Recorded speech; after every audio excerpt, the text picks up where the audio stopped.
Dito sa Pasig Mega Market, marami ang supply ng isda sa ngayon. Kaya ang presyo hindi ganun kamahal at abot kaya para sa maraming mamimili, sabi ng mga nagtitinda. Ang tilapia, 130 pesos lang kada kilo. Ang galunggong, 200 pesos. At ang bangus, 220 pesos kada kilo. Ang talakitok, maya-maya, bisugo at pampano, mabibili sa 400 pesos kada kilo. Matumal pero ang presyo di nagbabago. Tuloy-tuloy pa rin. Supply ng tilapia sa bangus. Di kinakapos.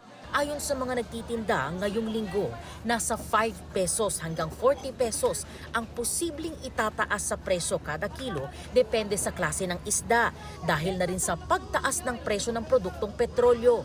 Ang supply, sapat naman daw. Kasi sa ngayon maraming dumarating. Tumaas na rin ng konti. Pero baka sa susunod na araw, mas mataas na.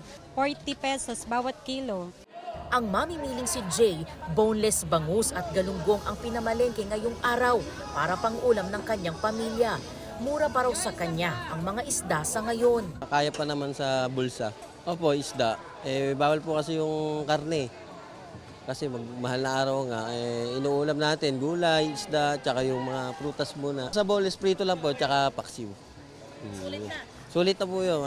520 pesos naman ang ibinayad ni Helen para sa bisugo at pampano na kanyang binili ngayong umaga. Ay pampano po, tapos i-steam ko lang po siya. Sa ngayon bawal pa yung puro karne, isda lang muna daw kami. Una nang sinabi ng Agriculture Department na posible ring tumaas ang presyo ng isda dahil mas kakaunti raw ang mga nangingisda bunsod ng mahal na krudo.